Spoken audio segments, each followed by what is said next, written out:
공수처의 윤석열 대통령 체포영장 유효기간이 끝나는 오늘 국민의힘 의원 30여 명은 윤 대통령 관저에 집결했습니다. 민주당과 공수처는 지금이라도 위헌적이고 위법한 행태를 즉각 중단해야 합니다. 윤석열 대통령에게도 헌법과 법률에 정해진 정당한 변론권이 반드시 충분하게 보장되어야 마땅합니다. 윤상현, 김민전 의원 등은 탄핵, 체포 반대 집회 연단에 올라 목소리도 내고 있는데요. 이를 두고 김재섭 국민의힘 의원은 안타깝고 짠하다고 지적했습니다. 개인의 정치 활동이기 때문에 제가 뭐라고 하긴 좀 그렇지만 좀 안타까운 마음은 듭니다. 민심이랑 이렇게 많이 괴리될 수가 있구나 라는 생각, 그리고 특히 윤상현 의원 같은 경우 관저로 좀 들어가기도 했고, 생각해보면 다선 의원들, 당의 이제 중진이라는 분들조차 저렇게밖에 본인의 정치적 입지를 확인할 수밖에 없는 그런 상황에 대해서 좀 안타깝고 짠합니다. 관저, 광장으로 나갈 것이 아니라 국회에서 해법을 찾아야 한다고 강조했습니다. 법적인 절차를 따지고 국회에서 우리가 민주당이랑 담론을박을 해야지, 우리가 광장 정치로 뛰어들어가고 그 한복판으로 들어가 버리면 너무 많이 휩쓸려질 것 같아요. 국정도 다 혼란할 것 같고 국민들도 불안하실 것 같고, 집권 여당으로서의 면모를 보여주기 위해서는 광장이 아니라 국회에서 면모를 보여줘야 된다고 생각합니다. 법원에서 발부된 체포영장을 윤 대통령이 거부하는 것도 부적절하다고 꼬집었습니다. 대통령이 취임 일성에 나는 참모 뒤에 숨지 않겠다라는 아주 멋있는 이야기를 하셨고, 하지만 임기 중에 참모 뒤에 많이 숨으셔서 제가 많이 비판을 했는데, 이제는 참모들이 다 없어지니까 국민 뒤에 숨고 있는 거거든요. 그 앞에 계신 지휘층만 바라보고 지금 남은 정치적 활동들을 하고 계시는 거잖아요. 이런 식으로 극단적인 대치를 하고 영장에 불응하는 방식은 그냥 말 그대로 보수의 초과삼관이 다 타는 거기 때문에, 저는 편지를 보내거나 영장에 불응하거나 하는 것은 매우 적절하지 않은 거라고 생각합니다. 체포영장 집행 시도와 거부 과정에서 윤 대통령 지지율이 오르는 데 대해서는 강성 지지층이 아닌 중도층을 봐야 한다고 지적했습니다. 강성 지지층 분들은 당연히 좋아하실 수 있겠지만, 느슨하게 국민의힘을 지지했던 분들은 그 모습을 보고 오히려 떠날 겁니다. 그걸 보수의 결집이라고 할 수 있느냐라는 문제제기를 할 수 있을 것 같고, 우리가 잘 봐야 되는 거는 중도층이 얼만큼 이탈하느냐를 봐야 되는데, 중도층이 30%, 많게는 40%가 늘 있지 않습니까? 이 30-40%에 해당하는 중도층이 대부분이 민주당으로 다 넘어가고 있다는 거거든요. 남아있는 중도 보수층들이 다 민주당으로 넘어가고 있는 건 왜 보지 않고, 기존에 우리가 한 30-40% 정도 늘 일정하게 국민의힘을 지지해왔던 분들의 지지율이 다시 차는 거를 마치 보수의 승리처럼 인식하고 있느냐는 거죠.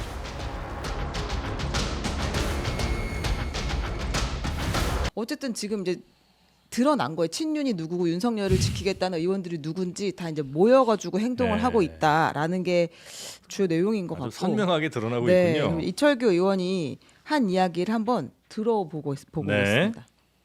더불어민주당과 좌파들의 내란 선동에 일부 의원들이 굴복해서 국민들께서 우리에게 맡겨준 책임을 다하지 못했습니다. 정말 죄송합니다, 여러분. 더불어민주당과 좌파들의 내란 선동에 일부 의원들이 굴복해서 국민들께서 우리에게 맡겨준 책임을 다하지 못했다. 이게 맡겨준 책임이라고 하는 거는 탄핵을 막지 못했다, 아마 이런 얘기가 아닌가 싶은데, 그걸 이제 사과하는 발언을 이철규 의원이 한 겁니다. 자, 그러면서 지금 지지율이 생각보다 좀 많이, 아마 의원들이 이렇게 행동하는 것도 그 지지율과 좀 관련이 있는 것 같은데, 지지율 변화가 조금 나타나고 있다고요? 이제 오늘 공개된 리얼미터 여론조사에 보면 국민의힘이 34점, 이건 정당 지지율입니다. 대통령에 대한 지지율은 아니고 정당 지지율이 34.4%가 나왔어요. 국민의힘이 3주 연속 지금 상승하는 모양새거든요. 다음 거 한번 보여주시면, 이 여론조사 흐름을 보면 생각보다 지금 상승세가 뚜렷하게 보이는 그런 모양새입니다. 민주당은 45.2% 이렇게 나왔고요.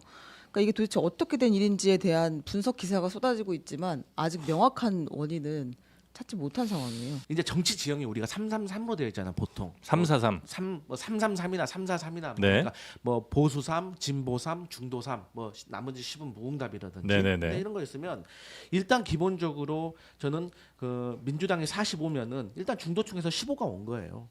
그리고 국민의힘 같은 경우도 34.4면은 3주 연속 상승한다. 그러면 중도에서도 한 5% 정도가 온 겁니다. 그러니까 이걸 무엇을 뜻하는 것 같냐? 윤석열 대통령의 비상계엄에 대해서 잘했다고 생각하지는 않을 겁니다. 하지만 그런다고 해서 이재명 민주당 대표가 대통령이 되는 거에 대해서는 반대하시는 중도층이 있다는 걸 의미하는 거예요.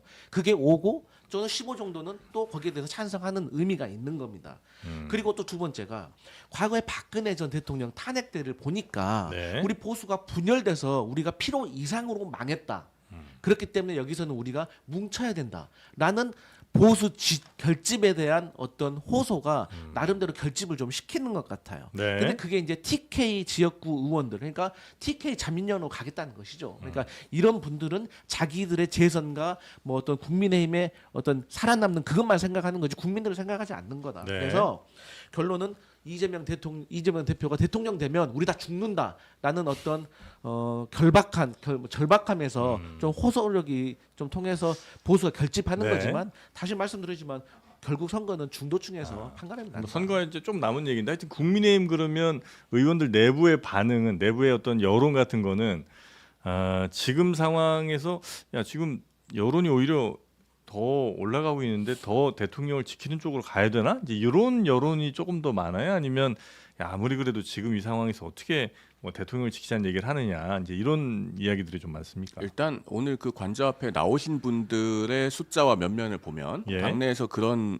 그 현역 국회의원들이 일정 부분 존재하는 것은 사실로 보여요. 네. 그런데 언제까지고 그렇게 갈 수만은 없죠. 사실은 앞으로 윤 대통령의 탄핵 심판에 대해서도 결론이 나올 거고 또 윤 대통령의 신병에도 변화가 생길 가능성이 상당히 높습니다. 그러면은 당이 언제까지고 윤석열 대통령을 옹호하고 두둔하고 갈 수만은 없지 않느냐라는 문제의식을 갖고 계시는 분들도 당에 분명히 계시고 저도 개인적으로는 그렇게 생각합니다. 그렇기 때문에 사실은 이것이 상당히 고통스럽고 어려운 결정일 수 있지만은 네. 국민의힘은 결국에는 윤 대통령과 분리해서 단절하는 길로 가야 되고 그 고통스러운 작업을 사실은 당에서 해야 됩니다. 현 지도부가 그런 부분에 대해서 어떤 그 고민을 하고 또 결단을 해야 될 시점이 저는 가까이 오고 있다고 생각을 해요. 그것을 마냥 피할 수만 그게 없습니다. 내적 요인이에요? 아니면 대통령의 말씀하신 것처럼 뭐 신병의 어떤 변화 이런 것들이 이제 생기면 그런 외부 요인에 의해서 당내 여론이 바뀌는 거예요? 글쎄요. 내부 요인이든 외부 요인이든 결국에는 당이 그런 식으로 방향을 정해서 가야 된다는 것이 중요한 것 아닐까요? 그리고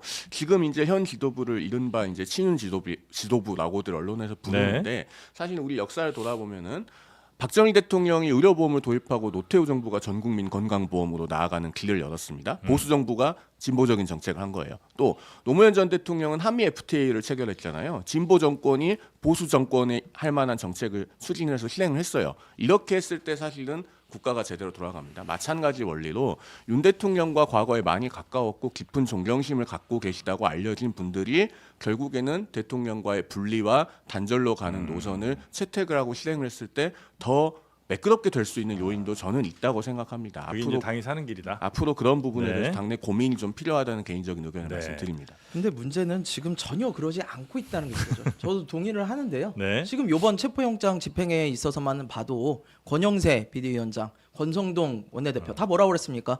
체포영장 이거 하면 안 된다. 지금 명확하게 메시지 내셨어요. 그리고 지금 관저 앞에 30일만 가셨다는 거 아니에요? 점점 늘어나는 것 같아요. 약간. 예. 네. 그 말씀하신 대로 지지율을 보면서 그럴 수 있거든요. 예? 그러니까 이게 얼마나 비굴한 행동이고 되게 저는 좀 이해가 안 가는 게 국민들이 그러면 지지율이 좀 높아지면은 윤석열 대통령 탄핵 무산시키고 다시 복귀시킬 겁니까? 이게 무슨 생각이신지 모르겠어요. 법에 분명히 어겼으면은 그거에 대해서는 심판을 받고 넘어가야죠. 제가 권영세 비대위원장이 쇄신을 뭐 이야기하고 그런다면 첫 번째 해야 될 거는 윤석열 대통령의 제명이라고 봐요. 당에서 고리를 끊어내야 될 거 아니에요. 네. 국민의힘 친윤계 의원 30여 명이 공수처의 윤석열 대통령 체포영장 집행을 막기 위해 한남동 관저에 집결한 가운데 조경태 국민의힘 의원이 국민이 아닌 대통령을 지키는 국회의원은 자격이 없다고 일갈했습니다. 국민을 위해서 봉사하고 국민을 지키는 그런 대표자여야지 대통령을 지키는 대표자라고 하면은 그러면은 뭐 사실은 국회의원 과연 자격이 있겠느냐. 이분들은 비상계엄이 위헌적인지 아닌지조차도 판단을 잘 못하는 것 같아요. 이어 국민의힘 의원들이 말로는 계엄이 잘못됐다고 하면서 확신은 없는 것 같다며 민주국가에서 주인은 국민이라는 당연함이 국민의힘에선 깨지고 있다고 비판했습니다. 또 윤 대통령 탄핵소추 사유에서 내란죄를 빼면 재의결이 필요하단 국민의힘 주장에 대해서도 너무 많이 나갔다고 지적했습니다. 하루라도 빨리 이 문제를 종식시키기 위해서라도 첫 번째였던 계엄령 남용 의혹에 대해서만이라도 빨리 다루자는 것이 지금 그런 의미로 저는 받아들이거든요. 그렇죠. 예, 그렇다면은 저는 이 부분을 가지고 자꾸만 내란 현위점을 하게 됐으니까 다시 하자는 식으로 하는 것은 너무도 좀 많이 나가는 그런 주장이 아닌가 이렇게 봅니다. 끝으로 조 의원은 여당에서도 독소 조항을 빼고 합의 표결할 의향이 있다고 했다며 국민들이 많이 힘들어하니 민주당에서도 정치력을 발휘해달라고 촉구했습니다.